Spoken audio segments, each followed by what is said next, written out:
you. So I will be presenting some bits and pieces of my PhD, which I'm currently in the phase of writing up.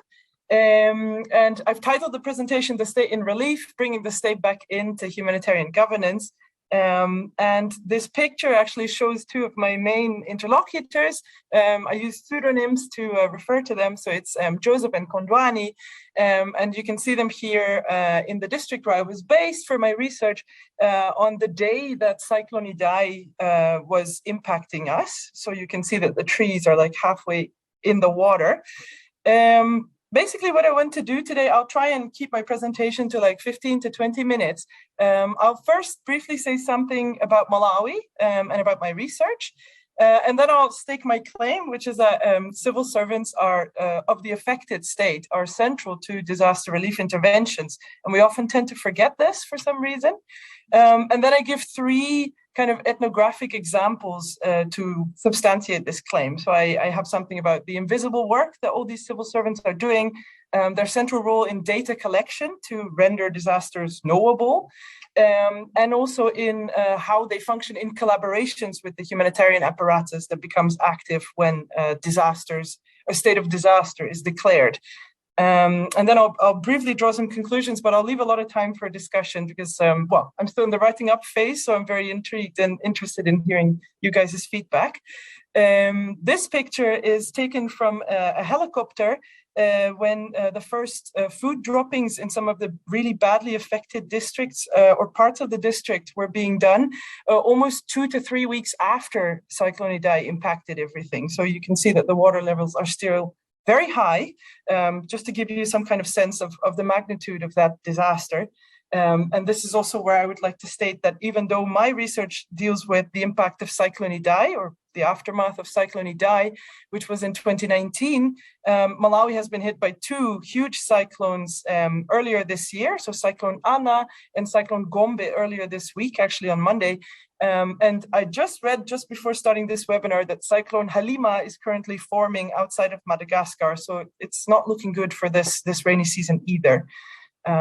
Which is very difficult to watch. So some background on Malawi. I've added some maps here and another helicopter picture to kind of show how some of these rivers expanded during the floods. Malawi is a very disaster-prone country. It's also a donor-dependent country. And this basically means that collaborations between state and non-state actors are very normal, are a standard part of governance in the country. Also outside the context of disaster. So a lot of the UN, United Nations and INGOs, international non-governmental organizations, have a standard presence in the country and are also there when there's no state of disaster. And I found this interesting because in the Sendai framework for disaster risk reduction, which is one of the biggest post-2015 global agreements on how to do development, but also improve living conditions for everyone. It's kind of the responsibility for responding to disasters is firmly placed with the state. States are recognized, sovereign states are recognized as the most important institution kind of to deal with disaster responses. But Sendai also recognizes that some states are way more vulnerable to disasters and might not be well placed to actually respond to them, and that they are entitled to assistance in doing so. And for a country like Malawi, which already is reliant on donors, I thought that this would give them a lot of space to maneuver and to access maybe more durable sources of funding in combating climate change. So when I started this research, I was really interested to know how people who instantiate the state, so those who are part of the state and who make the state in their everyday actions, how can they be in a position of power when they rely on donors to be in that position, and especially during a state of disaster when they kind of declare that they are in a situation that is beyond their capacity to respond. So my focus was mainly on civil servants of the Department of Disaster Management Affairs. The abbreviation for that is DODMA. And DODMA is a largely donor-funded department, and it works together with donors a lot, both those who have more permanent presences in the country, but also those who come in when a disaster is declared. And originally, when I set out, I was hoping to contribute to the anthropology of the state by looking at the state in disaster, not in a context of violence, which is what has been studied quite a lot, also not in a context of the more mundane bureaucratic procedures, which is kind of the other side of that body of literature, but kind of the state in this suspended state of disaster. And in terms of the anthropology of humanitarianism and disaster studies, I was hoping to contribute the perspective of the affected state. So not the perspective of the humanitarian apparatus or those coming in to respond to a disaster, but those who are there before there is a disaster, during the disaster, and also after.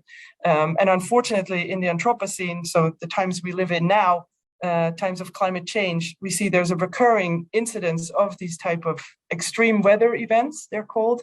So I think this perspective is gaining importance. We need to really understand what this does for people.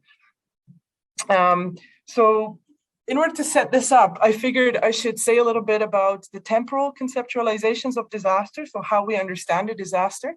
And I think there's basically three models that don't always align in which we think about disasters. So one way to think about a disaster, and in this sense, Malawi is situated at the heart of this type of conceptualization, is the humanitarian development nexus. So humanitarian interventions are seen as short-term and they follow humanitarian ideals, so they are neutral, but they're meant for a temporary kind of response, whereas development is seen as more long-term and it's rooted in this progress telos, which is also exemplified in the quote that I've put on this page of the Malawi Vision 2063. The vice president posted that Malawi does not have the luxury of time because it lags behind itself and its neighbors alike. I think this really oozes this development mentality. Malawi is eager to develop, even though it's consistently ranking as one of the least developed nations and one of the poorest countries in the world. They really want to develop, and they see disasters as something that sets them back. And this is something that in the humanitarian development nexus is conceptualized like this, where humanitarian interventions are there to kind of make sure that the impact of these kind of disasters doesn't uproot development. And if humanitarian interventions and development work would collaborate better, then this progress could be more linear, if not exponential. I mean, there's all kinds of ways of thinking about how to move forward. But so this suggests a certain collaboration between the humanitarian system and development work. And in Malawi, I guess there's a lot of questions these days about what is still part of humanitarianism and what is part of development, because they are starting to look a lot like each other. Another way of thinking about a disaster is by saying that it's a crisis. Crises are, ruptures, things that suddenly happen, which is not necessarily the case for disasters in Malawi because they happen quite regularly. But crises are also a political claim. So it's a way to access funding. It's a way to call attention to a situation. But by calling something a crisis, you also firmly locate it outside of the humanitarian development nexus. It becomes its own separate emergency that needs to be responded to and then needs to be integrated again. And yet another way of thinking about disasters is following the disaster risk management cycle. So we have a nexus, a crisis, and a cycle. And in this cycle, which kind of insinuates a perpetuation or a constantly ongoing cycle of disasters, which is a bit depressing because obviously we would like to stop disasters at some point. This disaster risk management cycle goes from prevention all the way to reconstruction, as you can see in the picture that I've included here. So it's the lower part of the circle. And basically why these temporal conceptualizations of disaster are important is because they influence which governance actors are involved and what their mandates are. So the state is a governance actor which is always involved. So there's always the government and its civil servants, both at national level and at district levels. But non-state actors kind of depend on the proclamation of crisis or on having a development mandate or a humanitarian mandate in order to become active and to become involved and demand or take responsibility or be given responsibility in relief interventions. So one of the systems in which relief interventions are often structured, I won't go into it here because I think you will all know this, is the UN OCHA cluster system or the cluster approach. which basically means that all different, it's pictured in this picture as well, all the different UN organizations are responsible for a certain cluster. So the World Food Programme runs logistics and organizes the helicopters that I spoke about earlier in this presentation. UNICEF is responsible for nutrition. Shelter is done by Red Cross and UNHCR. And these different clusters aim to collaborate with the affected state. So they aim to collaborate with donors. They're bringing together all the UN organizations, but also the INGOs, but also government departments, line ministries. And depending on whether or not something is in a crisis or in a more developmental or recovery mode, the mandates of these different actors change. And I think it's important to keep that in mind, but it's even more important to realize that the state is always there, regardless of which model you're following. I've also added a picture of, or another map of Malawi on the right. So I've put a circle around Lilongwe, which is the capital. And my research was based in the other green circle in the districts in the south, which are the most disaster prone. So basically what I did in order to try and see what the state actually does when a disaster happens is I conducted an ethnography. I spent 12 months in the southern district of the country doing participant observation, so spending time in space with people, quite literally, as you can see in this picture, peering over the shoulders of my two main informants, the DODMA officer, so the civil servant of the Department of Disaster Management Affairs based in that district, and one of his colleagues from the district council assigned to assist him. And to supplement this ethnographic data, I also interviewed 57 civil servants, but also INGO or UN representatives who collaborated with them, both at national and at district level. So the pseudonyms I used for my two main informants are Joseph and Kondwani. They were always present in the districts. They did not have a district budget line to do any disaster relief activities, but they were formally responsible and also approached as such by UN actors and INGOs. And so even though they didn't have a budget, they were embedded in wider governance structures. And this was also very much needed in 2019, the year of my fieldwork, because of the enormous magnitude of disasters that took place. So here on the left, you see a little Excel sheet that I made with all the different disasters that took place in 2019. And on the right, you see a kind of organogram of the National Disaster Risk Management structure of Malawi. So the Department of Disaster Management Affairs is, I don't know if you can see my mouse, but it's underneath the Yes, blue. we can. Okay, great. So it's here in the diagram.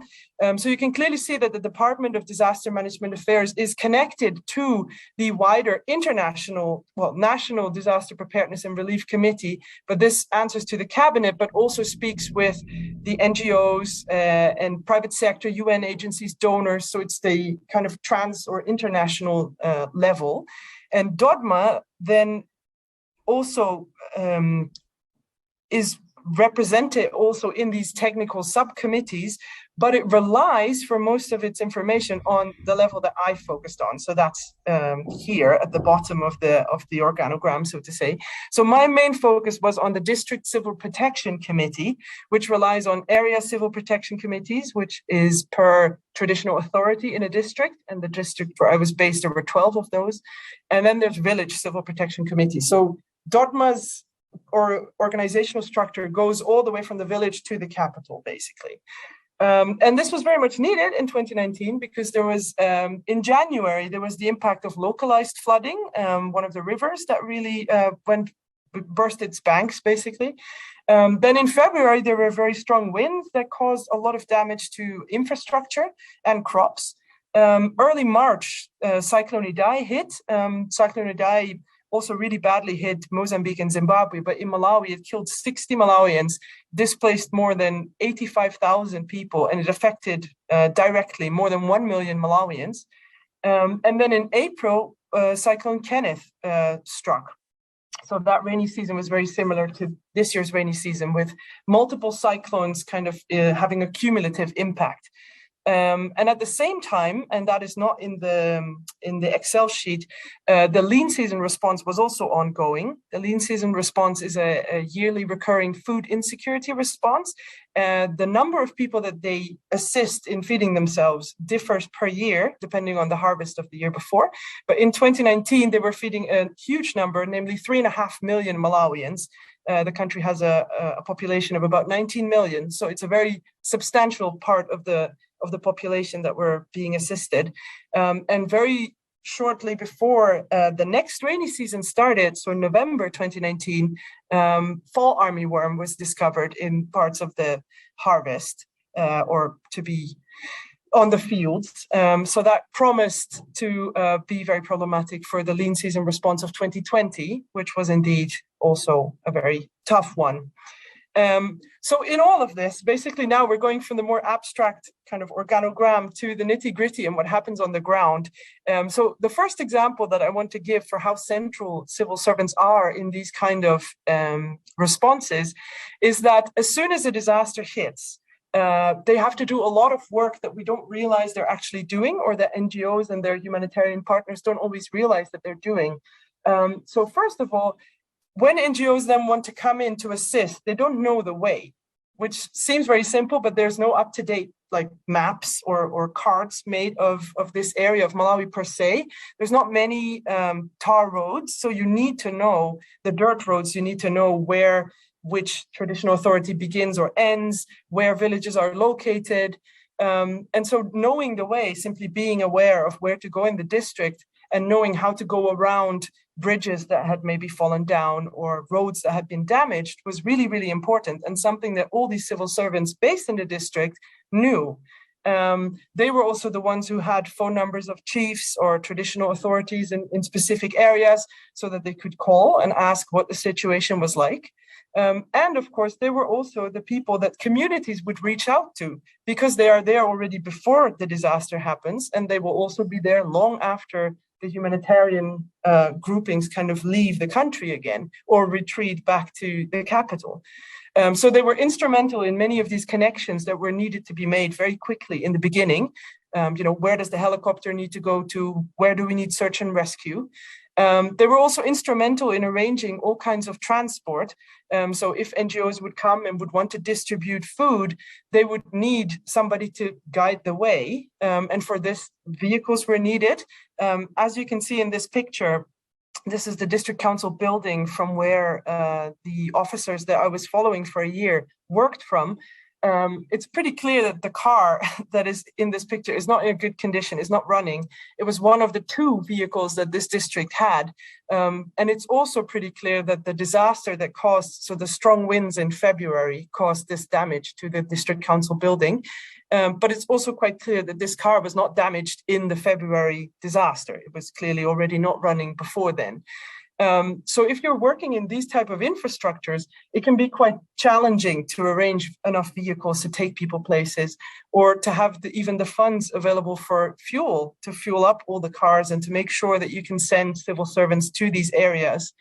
And the response from NGOs and UN contacts when they felt that information was taking long was often to suppose a knowledge gap. So they would propose trainings or maybe capacity building activities. So I remember the first week after Idai had just hit, we spent 2 days in a workshop on how to deal with IDPs, internally displaced people, in a gender sensitive way. When all the civil servants in this training had also been present in previous disaster relief interventions in the same district. They kind of had the same training the year before and the year before that. And while we were in the training, their phones were ringing with communities calling in saying, okay, so many houses have fallen down. We have started a displacement camp. We need assistance. So this training was actually really badly timed. The only thing that was nice about the training for civil servants was the fact that they would earn an allowance by attending. And this allowance they often had to use in the days after in order to kind of make the office work. As you can imagine, this office had been, after this disaster in February, disconnected from electricity. There was no internet access, so communication relied on people uploading data bundles and buying their own phone credit. And electricity was not there, so you would need to buy fuel for the generator, or you would need to drive to town and then use an internet cafe, using up your own fuel, paying for the internet cafe, etc. And all of this is kind of invisibilized work. It's not always something we're aware of. I certainly was not until I saw it happening. And when I would ask people about, the state of their office, they would often say things like, "Oh, well, we're only working because we are government. No NGO worker would be willing to work in a state like this, or we have to do this because we have to serve our people. So even if the office is a bit, in a kind of makeshift shape, we have to make it work." Another example where civil servants were really important was in gathering data, so having disaster data. Everybody wanted to have information in order to be able to respond. Governance and information are intricately connected. But this demand for data really put this district team in a kind of double bind, because they needed the information to be able to request funding. But in order to gather the information, they needed funding. And there were very, very limited resources available for data creation. So all the NGOs wanted baselines and information, but they were not willing to pay for the creation of these kind of databases. Baselines were often unavailable, also heavily politicized. 2019 was also an election year.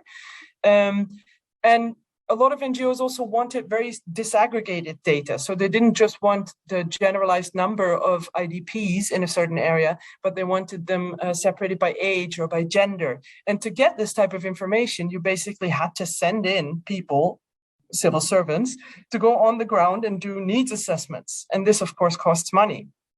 And one of the things that I found really interesting was that around this time, when there was such a need to create data, everybody was talking about getting the numbers right. And I realized at some point that this meant very different things for very different people at very different times. So sometimes getting the numbers right meant that you gave an accurate representation of reality. So if 14 houses had fallen, then the right number was 14. But at other times, they knew that they would have to hit a certain number in order to trigger funding. So, for example, for Dodma, in order to get assistance from the central level, you need to be able to say that at least 1,000 households have been affected, because anything under 1,000 households is considered part of the district's own responsibility.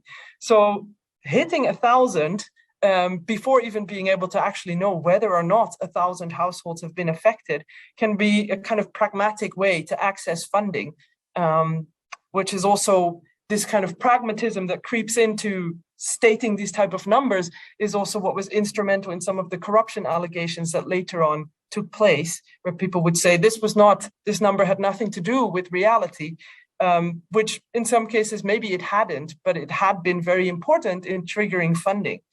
And at other times, people really struggled to kind of get the number right in a more moral sense. So they felt all kinds of obligations to assist their community or get resources to their communities, and therefore tried to kind of make numbers fit, inflating or deflating them depending on what was needed. And one of the quotes that I find really interesting in this respect is the quote that I've put, it's here in Chichewa, the national language of Malawi. So one of the chiefs that I interviewed for a long time, because he was part of one of these areas where all the numbers had gotten a bit confusing, at some point claimed, "I don't understand why you keep wanting to talk to me about these numbers, because there is no true number." And so that's what it says here. Zilibe nambala zinizeni. It just means there is no true number. It's not the point, basically. All these numbers could be correct. And I thought that was quite an interesting way of looking at it. And civil servants are the ones who understand this and who are navigating all these different interpretations of what these numbers are and what they should be doing. So they're very, very instrumental in translating there between different layers of need, I would say. And the final example that I want to say is that they're also central in these collaborations between these different clusters and state ministries or departments, or just the state in general. So a lot of the civil servants would say that in these, they were happy that this humanitarian apparatus had been triggered and that people were coming with assistance, but they sometimes also felt a little bit outshined by them.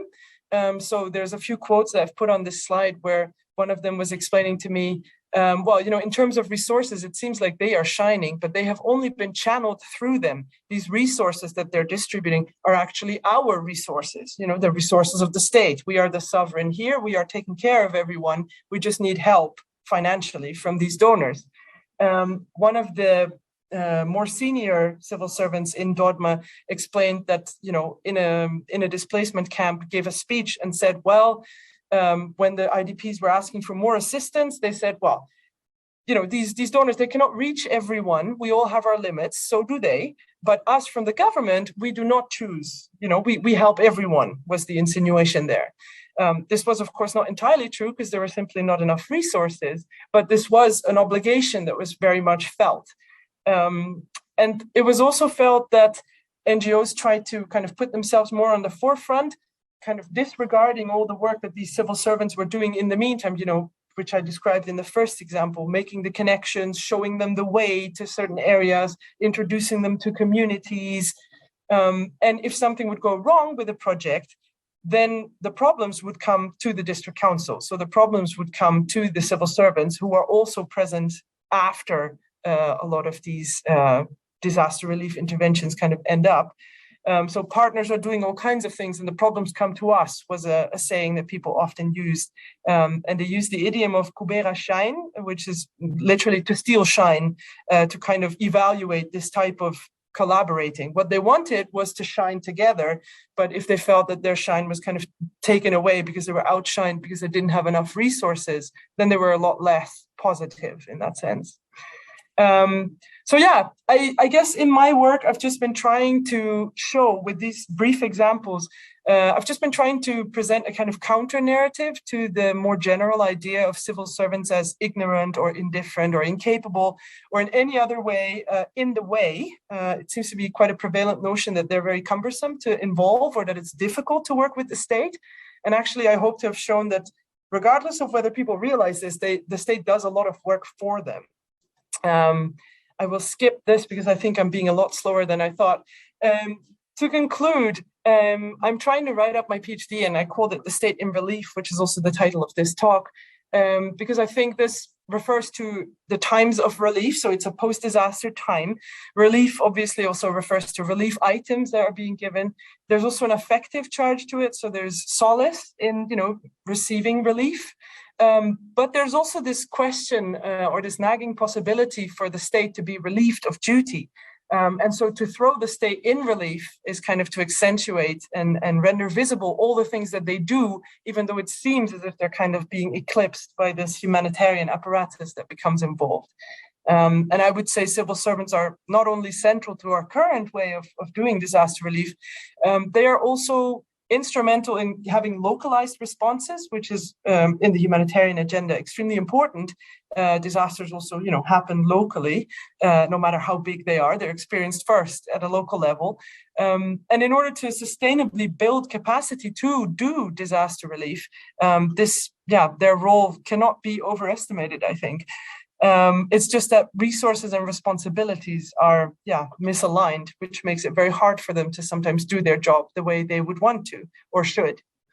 So thank you very much for your attention, and I look forward to the discussion.